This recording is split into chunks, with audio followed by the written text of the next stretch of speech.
Do you have a feel for that? It depends. Always, All right, kind well, of the rule of thumb. The rule of 13 thumb, minutes in, and a Bucky third said of it the depends. project time should be spent in initiation planning.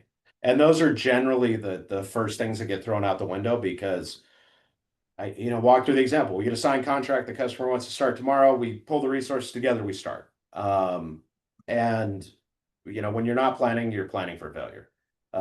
So, rule of thumb, a third of your project should be spent around those initiation and planning activities. That may be a little high depending on what you're doing. And, especially when we're talking with MSPs, we see a lot of, repeatable type projects. So I think you can cut out some of that time that's allocated to that initiation planning. And especially as you go in and kind of define repeatable processes, we can really create efficiencies around that. Perfect. Cool. So let's get into. I'm going to skip this right now, actually, Bucky, and I want to circle back to this at the end and focus on that 30% that you talked about. 30% of your time being at the planning at the start of that project. So, first one here that we have around discovery, sales, we're calling extra credit. What makes this extra credit?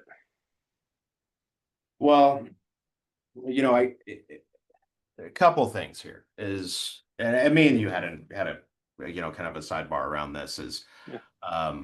discovery and sales is often bucketed into initiation. But we're talking about project management, kind of focused on that today. So a lot of, what I think about is really, project initiation is kind of, owned by the project organization. And then anything before that is generally owned by, whoever's doing, sales, pre-sales, solution architects, things like that. So, you know, I thought it was important to break these two out. And I know a lot of times when we work with customers, we're focusing on number two down, because we're focused, very specifically on that project organization.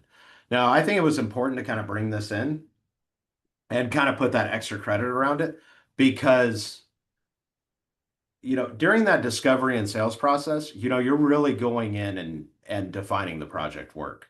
And, the earlier that you can look at that and build that into your kind of life cycle and bring the project management organization in, the more seamless that life cycle will be. We hear from a lot of customers that there's a huge disconnect between that SOW, what was promised, and what's actually planned and delivered because there is that disconnect. So I thought it was important to kind of bring this in and for those organizations that can do it is really start creating a symbiotic relationship between their project organization and their sales organization. It number one internally is going to create efficiencies, reduce some of those headaches that we often see in that transition. But from an external focus, it really provides your customer with kind of that seamless experience, a level of professionalism and maturity when they flow from that sales process into that actual project process. And a lot of times this may be the onboarding project in your customer's first experience with your organization. So we want to make that good impression. So, kind of stepping back into the individual stages themselves, and that discovery and sales process, we're going through, everybody that's on the call, knows what goes into this. A customer has a need, they've got goals, we go and do that discovery, we gather requirements, we go back internally, we scope out that work and create the proposal. Now, this last bullet here is really, kind of what I want to focus on is when that work is being scoped and when that proposal is created is to start informing and including those projects, the internal stakeholders, that project team. Getting that validation and buy-in earlier, especially as it gets later in that sales cycle, is kind of important and saves any gaps in that proposal and mistakes. So, Yeah, So I've talked it's a lot. Jump in here on this. no. That's why you're here, is because we want to hear from you. Two things for me on this. The first one is I think it's great. I initially was like, I don't think we need to talk about this on this webinar, but I'm glad that we are. Again, you're always right, Bucky, and this is recorded, so you can snip that out and you can hold it over my head.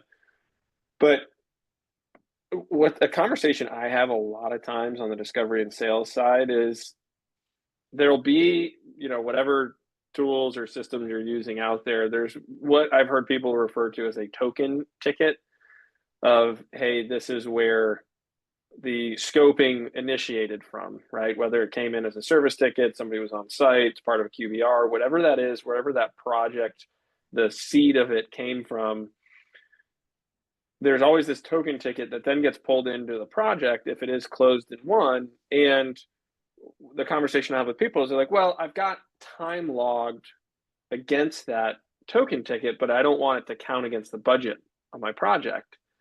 And I get why, but I also like to have the argument of, well, shouldn't it? Isn't that time directly associated with the overall budget and the overall profitability on this project?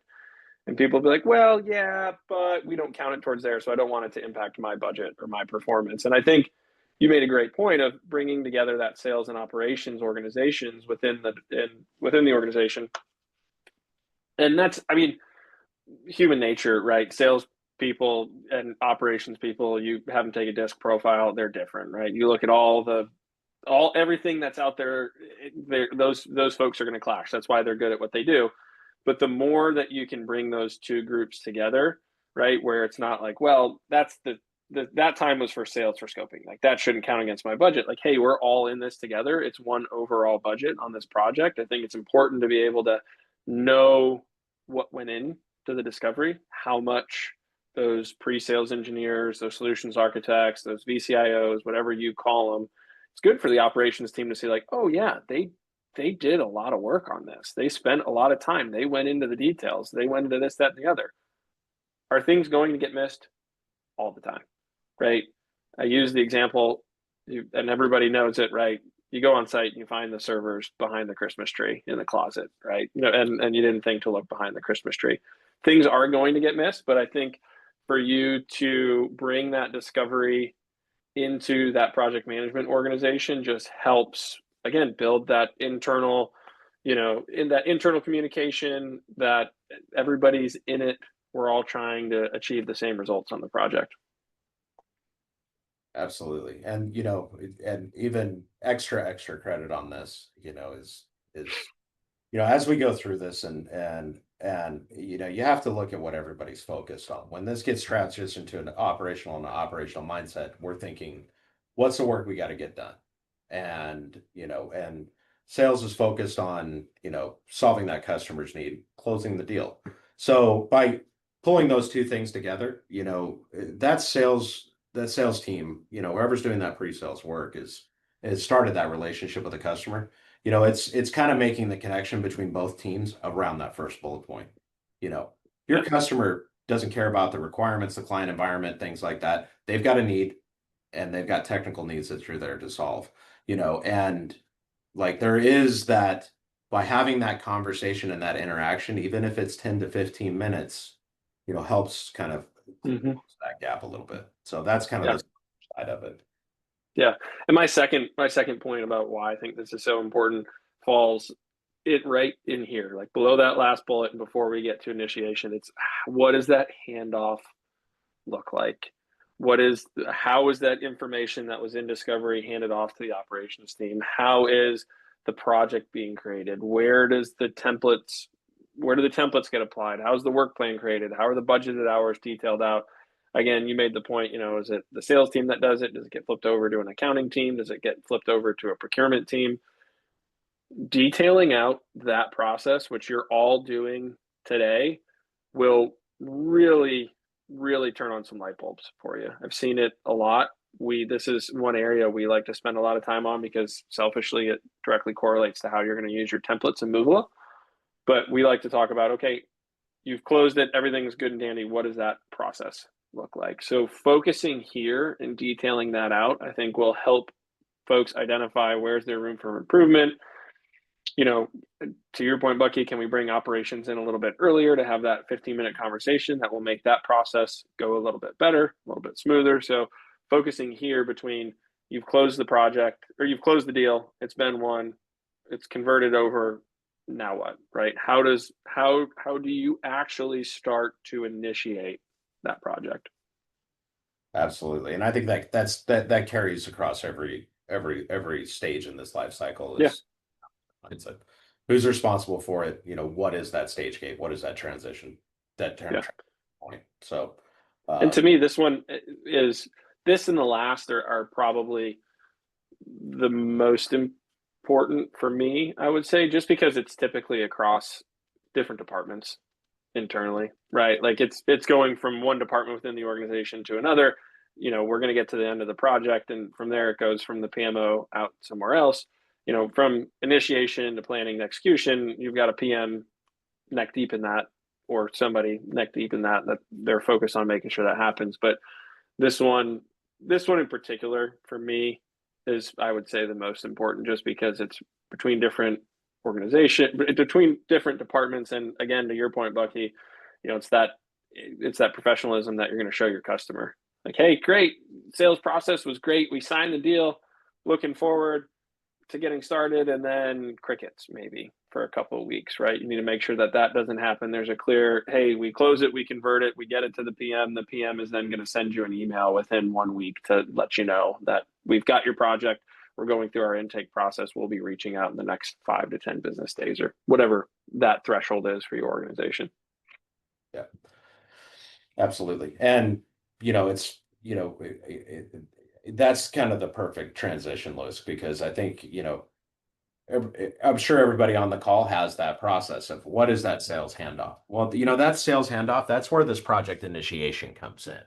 You know, that salesperson may be telling the customer, hey, you know what, we've got the signed order form, or maybe it's someone on the operations team that says, hey, you know, we've got your project, looking forward to working with you. You know, the project manager will be in touch in X number of days or X number of time frame. You know, that's where these project initiation activities generally happen, you know, because we're taking it from a, you know, a closed opportunity, one deal, into now that project, you know, life cycle or time, you know, that workflow.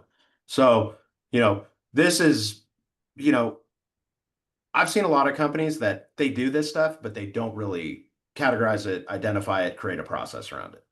Oh, Yeah. you know, hey, Lewis does this. Oh yeah, he sees the deal close, he goes in and does his stuff, and then project manager takes it from there. You know, it's important to really identify these things, because this is really, you know, impacting your project organization. So looking into this, of course, you know, what was the deal? You know, so reviewing that SOW and Yeah. what it is, you know, triaging it and going, okay, you know, this is kind of what we're going to need for this. You know, and then whatever that initial project work plan setup is, you know, if this is just, you know, creating a shell project, doing, you know, project setup in your PSA, things like that, doing that initial setup. And then, you know, when does it go to that project manager and actually go into that project pipeline? So this is all that kind of setup work. And this, you know, some organizations, you know, there's a lot of setup happens here. You know, they do a lot of project planning in this stage. Some organizations, there's a couple tasks, they move it on. And it may not even be handled by the project organization. So, you know, Yeah. what's important is identifying these process groups, you know, what's the input, what's the output, and who owns it. Yep. So, Yeah. Yeah. Take into account things like, is there a firm timeline or deadline by the customer, right? Is it, hey, you know, sales said, we really loved working with engineer John last time. We need to make sure we get him, right? Okay, well, I need to make sure I take that into account so I can look at this timeline, how it's associated with John, right? Comparing your budget, like, you know, and a lot of these, to your point, Bucky, initiation, planning, a lot of these things can blend together as well. So I'll go ahead and just jump over to project planning. But, and again, too, this is going to depend. I hate to say depends again, but on the size of the project, right? Like if it's a 400-hour project, you're probably going to have a dedicated initiation. Hey, let's get this thing structured before we go into planning when we're going to be bringing in different parties. We do see a lot of folks that will combine initiation and planning. A lot of people will put it into a discovery and planning phase, or one opening phase with two sub phases in there for discovery and planning. If you don't have a phase structure today at all, just start with one. I don't think it needs to be split into initiation and planning, but as those projects become more complex and as your organization develops more process around, hey, this is exactly how we hand off. This is exactly when we're going to draw that line for that transition, as Bucky said, that stage gate, then maybe you look at splitting into an initiation and a planning phase on your projects. Yeah, it's pretty rare, Lewis, that even if they go, well, we kind of just do this all together. It's kind of Yeah, rare, that companies aren't doing this in some form or correct. Yeah, yeah, it just may not be formalized. And, you know, it's important to start somewhere and kind of define that. I don't care if you call it project initiation planning, it doesn't really matter. It's what works for your organization, what works for your terminology and how your team understands it today. It's more important to make sure that we go through the steps in the process and make sure we're accomplishing those things so nothing is getting missed. Now, these are just kind of bullet points. These are suggested framework, but I think most companies we work with are doing it. It just may not be formalized or documented. yeah. For me, going into the planning part, I look at that really a lot more as when you're bringing like whether it's the PMs doing that creation, initiation, or another organization or another department. Keep getting those mixed up today. Planning for me is when you start to bring in those additional folks. Like you're bringing in you've defined, hey, who are my resources going to be on this? Maybe you're bringing in an engineering manager to help you define that. Maybe you're using a tool to help you define that. But this is when you start to bring in those additional people and you're saying, hey, I've reviewed the scope, I've built the initial work plan, let's go through this together, right? And in planning, I see some organizations that will have a dedicated task for a more technical resource to go through that. I would say for the most, though, I see that this gets done in an internal kickoff call. Yeah, absolutely. I think the defining thing for me around this, is this is where the project manager takes ownership, Yeah, where they start owning the project. Now it's a team effort. We all know that, but this is where truly the project manager starts their process of owning and managing that project. And if kind of to Lewis's point, as you kind of see this, in my mind, it usually works. The project manager gets their hands around it and kind of defines it. Now, there may be other people involved in that planning, but if we look at this, we've got things like developing that plan and that timeline. Figuring out who's going to be working it and kind of allocating those resources to the work that's going to be done, and then really kind of focusing in on those any key milestones, any risks that we know about that were captured in that early kind of scoping requirements process, or any internal risks. And then kind of going, okay, this is how we're going to manage and communicate this project. It's really kind of building the guardrails around that and planning out the work. And then at that point, then it's starting bringing that team together before we start execution. One of the things that I do see missed a lot of times is that internal kickoff. Most yeah, areas that I've worked with have some type of customer kickoff.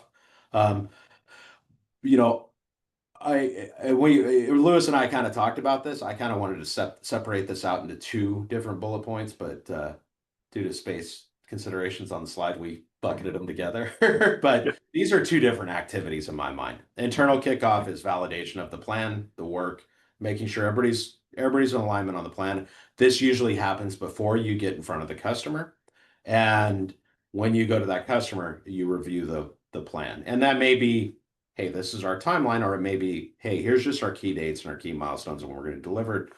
Here's the expectations we have for the work and the things that you need to provide us in a timely manner. And this is when we're going to provide status. This is how we're going to communicate, setting that kind of groundwork for that customer interaction and the delivery of the project. That internal is making sure that we've got our plan in place, our ducks in a row before we ever get in front of that customer. And we've got everybody, marching towards the same goal. Yeah. Yeah, absolutely two separate meetings, right? And I definitely recommend having that be two separate tasks in your project plan, in your work plan, right? And because again, back to that point of professionalism, if you skip that internal kickoff and you go into that customer kickoff, and then typically seeing an account manager or the pre-sales engineer, somebody else is in that, and you as a PM is going, well, I don't know. Oh, is that a firm deadline? Are you going to require that? That's not going to look well and give your customer any confidence there. So absolutely internally, hey, everybody, we're good to go. This is what we're going to do. This is what we're going to present. Yep, we all agree. Then you go into that kickoff meeting and you've got your I's dotted and your T's crossed and you're ready to row. Yeah. So from there, Bucky, right? You have that kickoff, everything goes great. Customer's like, yep, maybe you tweak your plan a little bit on the fly. You do that with the customer, you get everything lined out. Any big things to call out or keep in mind as you then look to transition into the execution phase of that project?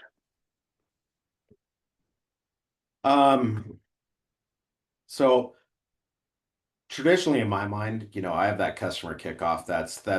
That's really what starts the work. There may be some other activities in there, but it's going to, initiate, procurement, ordering stuff, things like that, in my mind. That's not always the case, but just kind of as a rule, I kind of say we move out of planning at kickoff and move into execution. And the kind of the reason for that is I use that customer kickoff a lot of times for confirmation. The plan is going to fit them. They agree to the scope. We make sure that everybody that they're in a line for the work that we're going to deliver. They understand those expectations and things like that. It's almost an informal sign off by the customer that we can move into that next phase. That's kind of what I look for, and that's something that I try to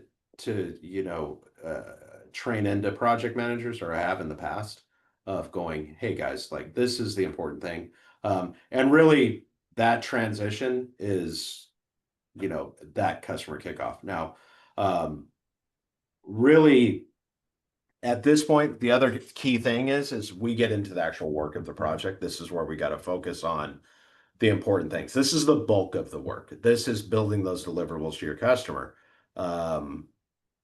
This is where we have to get in and start managing that timeline, that budget, those things that really impact project success.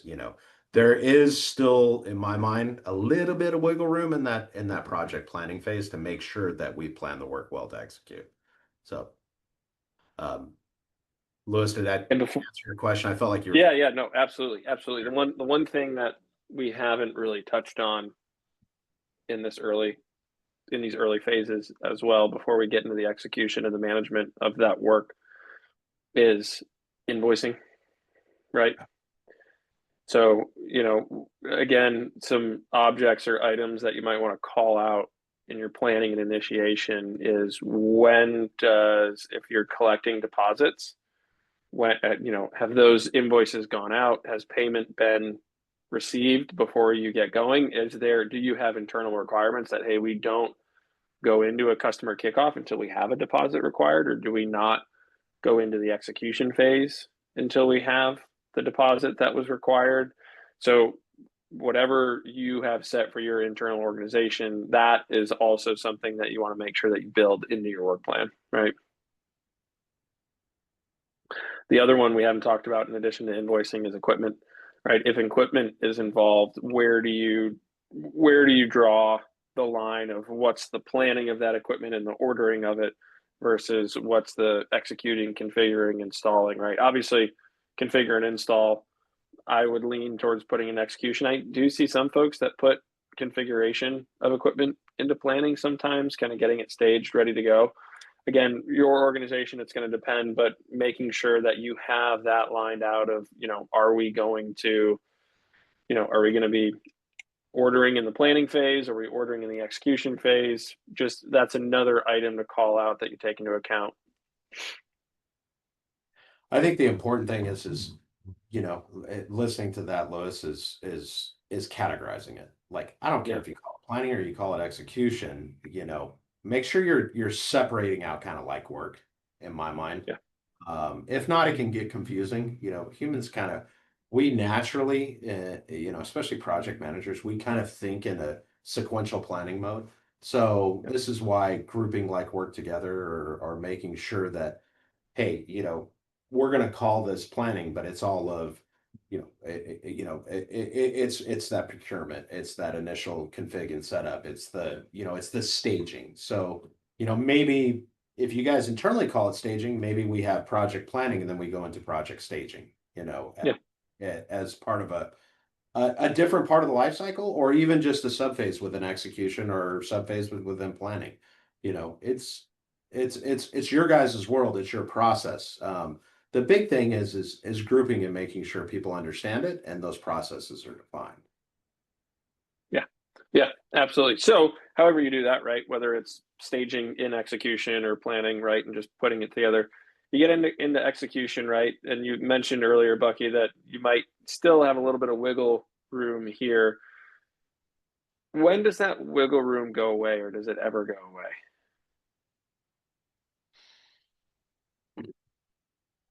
When does it go away, or when does it ever go away? That's a very loaded question, Liz. Yeah, and You want my opinion on it? I know your opinion on it, so yeah, let's hear it. Doesn't. It doesn't. So, Right? you know, a well-planned project, I mean, you're kind of building in that wiggle room into your kind of durations around your tasks, going, Yeah. yeah, I know this is going to take you X number of hours, but what's your work window to get that done in based on, Yeah. previous experience, current workload, things like that. This is all stuff that happens in the planning phase. In my mind, you've got some wiggle room as you're planning.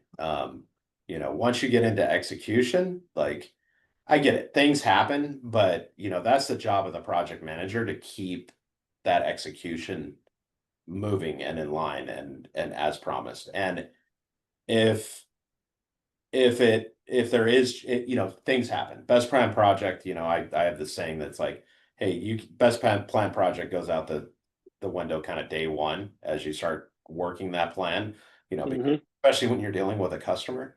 Um, we've all been on those projects. They have changes, they have requirements on their side, they've got timing. The big thing is identifying those risks early, modifying the Yep. plan, where can we make adjustments so it's not impacting our timeline? And if it does, and if there is a change, make sure that we're categorized, we have a change order process in place and we're not having scope creep that totally blows our project apart. Yeah. And Yeah. if And internally, sorry, I just want to make this point. If it's on yeah, our go. side internally, you know, you know, it's always in the company's best interest to do what it takes to get so that doesn't impact the customer, but it's also important to, in that status, in that regular communication with the customer, it's going, hey, this is going on, or Yep. this happened, we had an engineer go out, we're actually reworking this, we're not expecting timeline delays, but we're going to let you know. Yep. You're you're just being a good partner to your customer and developing that relationship. So that kind of answer your question of Absolutely not. No way. Not. No, I'm just kidding. It did. I don't It's like to build in buffer because it's I'm forgetting what it's called, but the the the analogy is it's the college student syndrome. Project work is going to take the time allocated to it. So it's just like yeah. sign an assignment out to a college student, they're going to do it the night before. Yeah. Care how much time Yep. you. Yep. So Yeah, and it's we have a lot of those conversations when we start to work on plans with folks, and we're saying, well, like, yeah, it's 4 hours of work, and like, yeah, you should be able to get it done in one day. And I'll go, do they get it done in one day? And they're like, well, sometimes you've got to get this back from the customer. And I'm like, if you give that individual a 1 day duration, and you give them a due date of Thursday, May 22nd. When you come in the morning on Friday, May 23rd, and it's not complete, that is late, right? And to your point, that buffer, that's where you've got to live between the hypothetical world of exactly how should it run in the real world of how do things actually go, right? And there's got to be some sort of balance in the middle. And that's a great point about the college student. And I was the same way, right? I mean, yeah, hit the library at 10 p.m. and classes at 8 and write that paper that night. But it's where's the middle ground, right? Like, hey, you've got to hold people's feet to the fire. You got to keep people accountable, but what's also reasonable, right? If they're going on site to do work, do you expect them, when they get home from traveling that day and they go home and they see their family, that they're going to open up their task and they're going to put their notes in and they're going to complete it and put their time in? I might argue that they should do that on site before they leave, but maybe give them an extra day, right? Give them till the next day to get that done and get that complete. So what's that in between? A couple other great points I think that you made and led to is, change is going to happen. One might argue that's why there are project managers. If projects went perfectly every time and you just set it up and you set your timeline and your durations and everything, and they all finished when they were supposed to and they never went over budget, then probably wouldn't have as many project managers out there in the world. You might not have PMI and all these different methodologies. Things are going to happen. That's why we're here as well too, right? That's why there's automation that's out there, is because things go wrong on projects. It happens. Everybody who's on this call knows it. Yeah. So, kind of speaking of that, the project management side, as we look at that execution, we've got that second, slash management. Mm-hmm. I'm pretty confident everybody on the phone here knows how to do that first bullet, and that's execute the work. That's why everybody's in business. They're the technical, experts in doing that. The last three bullets are really around that project management. It's managing that timeline, the scope, and the financials. That's what we're talking about here. As things change, making sure that we keep this project in line, on time, on budget, within scope. Making sure that we have those communication points, which we've already kind of talked about, both internally and externally. It's important to stay close to your project teams as well, because things happen. We're all human. So, the earlier that a project manager can get information and assess the risk in their project, the earlier that we can mitigate that, before it has impact, internally and externally. And then, keeping an eye on any risks, issues, changes, things like that. And the last one of that last bullet, changes. I always, customers don't do this intentionally, but as they learn and as they think, oh, we forgot to mention this, or, oh, we got to include this. Can you guys do that? You need a change order process, because it does have impact. Even if you're not charging for it, it's important to document and to tell them, even if you're not charging for it, you want to get the benefit of that change, of going, yeah, you know what, we'll take care of that for you. This is going to be a change to our timeline. We got to get some extra resources in there. I got this approved for you because you're such an important customer. You Exactly. want credit. And if it's major, you want those dollars for sure, because, change orders and changes to your project timeline can sink a project and really add up. And it's it's death by a thousand cuts. So you want to keep everybody honest in this process. Yeah. And the other part that I'll throw in there for execution too is, again, goes back to the initial billing method and billing terms. How are you invoicing, right? Are you progress billing as the project's going along? Is it based on milestones? Is it based on just we bill monthly for the work that's been done? That's different based on a time and material and fixed fee project. It's keeping that in your mind as well too, right? Because you do need to manage your cash flow. You do need to manage your P&L. So if you have the labor costs for those months, you need to be able to show those revenue dollars that are associated with it, or else your margin's going to be all over the place, right? So if you're not invoicing as you should, then your margin for that month in your financials is taking a hit, and then the next month you show this huge revenue spike. It's just, you need to keep the costs and the revenue in the months that they're occurring. Well, and that's kind of a valid point, Liz, because I've seen this challenge with organizations too. I mean, the project is the project's a project manager's responsibility. A lot of time the financials may be whoever owns the project organization's responsibility. Yeah. It's going to depend on the company, but pushing that down to the project manager and making sure that they have ownership in that is really important. Beyond just maybe, making sure the hours are in line, but uh, tracking towards that and make sure that they're keeping things up to date. So, as that information goes up or goes over to your finance team or goes to leadership or however that works, you're getting the right information, because we see a lot of breakdown in that. Yeah. So, it's creating transparency to whatever level's appropriate, but putting that ownership down to the project manager. We see, I see a lot of times, project managers come in, they engineering background, or they came in and it's an accidental type project manager. They may not understand that portion of the project. It's that old school iron triangle, of timeline, scope, and budget. Like, you guys are doing this for revenue, so Yeah. Yeah. you that's critical to a project being successful. And making sure that project manager has ownership, is tracking that consistently and regularly regardless of billing method, is important, because that saves a lot of those internal fires. So Yeah. Yeah. And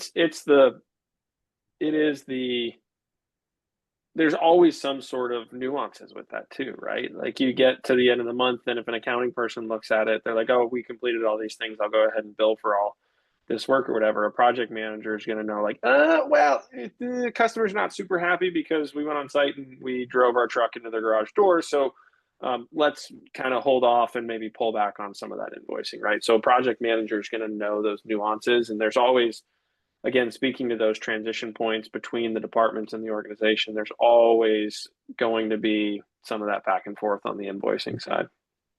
I saw we got one question pop in there that I want to go ahead and answer before we jump into the closeout in the back half of the project lifecycle. So Chris asked, when does a project technically start? Does it start when they sign the quote, give us the 50% deposit, or have the project kicked off? I have my opinion. I'll let you go first, Bucky. I think it's going to depend on the organization. Oh, that's a cop out. Give us an answer. Honestly, I would say it starts at kickoff, in my mind. Now, the reason why now you need to build this in is because if you're billing from a certain point, you get your project deposit, like, the customer is actually going to see stuff start moving, now, like, that's the project start, like the execution work, Now, if you're looking at does it become a project in your, whatever your workflow is, the contract signature. So now it should start going through these phases, but from a customer standpoint, hey, it's when my project kicks off. I don't care about the internal stuff that you're doing. I care about you guys showing me the plan and getting the work done. So yeah. Yep. Yeah. It's how do you define start? Really, right? Do you define start as, to your point, the going on site and doing the work and all that, or do you define start as, interaction with the customer on the operational side of things? For me personally, I probably look at it as, it starts when the quote's signed, right? When are they going to expect to be contacted by somebody? Just looking at our process internally, when we get new customers, I would say our onboarding project starts when it gets handed off to us, and we reach out to the client. yeah. So At that point, we don't start billing until that kickoff. So, or that effective date of that. yeah. So, I mean, there's a balance there. So, yeah. Yeah. No, I don't want to.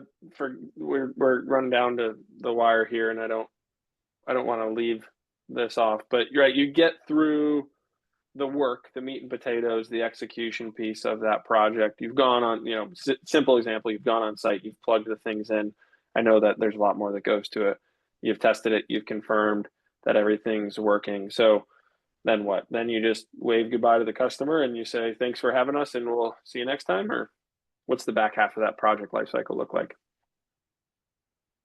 So, I think one thing that, this is going back to me and you going through and kind of arguing, or not arguing, having discussions around like, where does this fit? And Yeah. I think we kind of both agreed on this one is like, honestly, this may not be its own separate stage of your life cycle, but it needs to Yeah.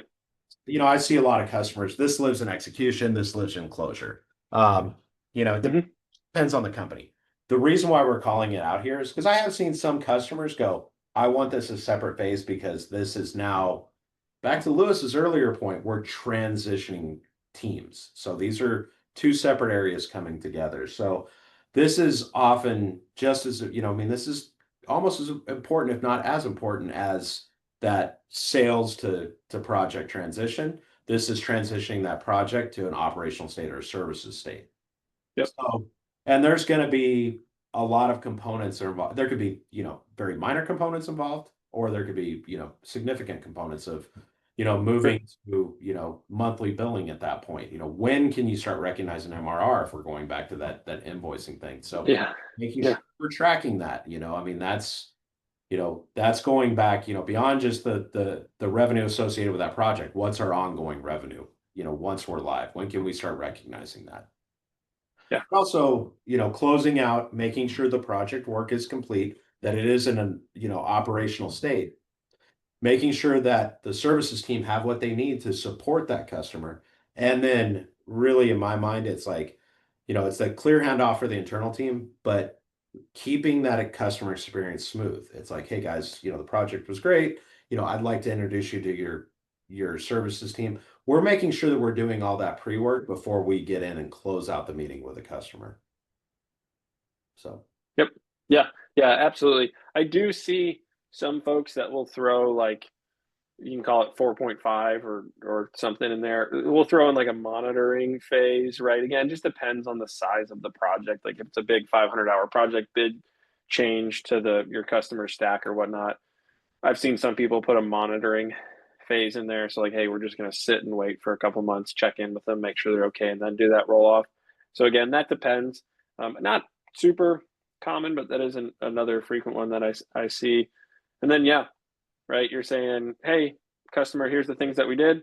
Internally, you're saying, hey, here's the changes that we made. So next time they call with an issue related to their firewall, here's, we've updated the IT glue documentation. Here's where you're going to go to find it, right? So just making that easy because you don't want then a service ticket to come in. Your help desk is looking at it and they're like, okay, I'm going to go service, this old equipment. And then they're going in, they can't find anything, right? So I'm sure you document it. I'm sure it's out there. But then again, it's always that point of, hey, here's what we did. Everybody good? Questions? Nope. All right. Thanks. We'll move on. And then for me, two biggest things, right? I could argue they're both as important. Lessons learned, retrospective, and a review, right? Like, hey, this is what we budgeted. How did we do? If it took more time, why did it take more time, right? Can we get better? How do we get better? If it took less time, awesome. Do we continue to charge for that amount and make more margin? Do we want to reduce our prices to be able to increase sales because we're still making positive margin on this, right? Those types of conversations of what went well, what went wrong, what are our lessons learned? How do we then update the sales team, bring them back into this closeout process? And then also updating your templates or whatever you're using to build your work plans or your scopes to say, hey, next time we do this project, you got to build in an extra couple hours if the customer has more than 20 endpoints because the speed for us to migrate that data takes longer, right? Whatever those things are, reviewing that right at the end. Because if you then wait, hey, each quarter we're going to do a project review of all our projects, nobody's going to remember what happened. They're just going to look at it and be like, you went over budget. And they're going to be like, yeah, I did. I couldn't tell you why. So doing that at the end of each project for me is important. Second piece, just reconciling your invoicing. Did we charge for what we needed to, right? Making sure that if change orders were communicated and we customer agreed to those, having that documentation, making sure that everything has been invoiced accurately. Again, Accounting's probably responsible for the action of sending those invoices, but those project managers are going to know exactly what happened and the nuances on that project. So I know, Louis, we're kind of running out of time, and I just want to make Yeah. one point. Closeout meeting review, those are going to happen. Those don't get missed. Invoicing, closing out the project, those generally happen, don't get missed. That lessons learned, that's going to be the first thing that's dropped. Get creative around this process on how you guys work. I've seen some customers do some really cool things and go, hey, you know what? We're going to dedicate just 15 minutes to this and we're going to debrief on it. That's going to go up to whoever's the lead for the project management team. Now, instead of bringing, sales in every time, solution architects in every time, the engineers every time, let's debrief on what these are. And then, we do a retrospective meeting, once a month, once a quarter, things like that. Hitting it, especially as fast as these projects are, as many things that are going on, it's difficult to do it every single time. But, build this into your process and then summarize into, what are the things that we're seeing that need to change? What are the, that need to be improved? What are the things that we're doing good that we can add in? And that kind of summarizes back into those life cycle stages. So that's taking that individual project and stepping it back out to more of that portfolio view. Perfect. Way to round it out there. Close the circle. Awesome. Thank you Cool. guys so much for all that great content. We're just going to take a minute here. If anyone has any questions, please feel free to send them in the chat, or you can send them in the Q&A too. Either if you just want to send it to panelists and a host, or if you want to send it to the group, go ahead. So we'll just give you a second for that. Hey, Louis, go ahead and flip back to that slide we skipped just so we can have that up there. Perfect. Yep. Good call. And while you're thinking of questions to ask, if you have any, you also should know about next month's webinar, which is going to be with Matt Clark, I think from CNWR. And he's going to be chatting with Louis about what it looks like to move to Moovila. Love that. So that's going to be a lot of fun. Definitely register for that. We're going to be posting the next month's webinar landing page up on our webinar page soon. So check it out. And afterwards, I'm going to be sending out a survey. So when you close out this webinar page, you're going to be seeing the survey page. Definitely let us know if you have anything that is like super pressing that you want to see like Louis or Bucky or whoever else we need to bring in talk about in regards to projects, maybe some future webinar ideas that you think would be great and what you thought of this webinar. Cool. All right. Well, it looks like we don't have any further questions. Anything you want to leave us with, Louis or Bucky, before we log off? I'm gonna make one comment, it's because we switched back to this slide, we talked about this, these project life cycle, we're thinking about it on a project by project basis. But what's important is this creates consistency across your project delivery. So, truly why this is important is taking that step back out to all those projects that are going. There's reasons why you do this, on a project by project basis, but also as an organization, and that's standardization, being able to improve processes, it reduces risk, it improves quality, it aligns your team, it prepares you for scale, all of those types of things that we have listed here. But, really why it's important to focus at that individual project level is that improvement of the overall portfolio. It's not, we're doing it just because we're doing it. It's going to improve your whole project organization. Yeah. All right, everyone. Thank you all for coming. Maybe we'll see you next month at next month's webinar. All right. Bye-bye. Thanks, Colleen. Thanks, Bucky. Thanks, everyone. See you. Bye-bye. Bye.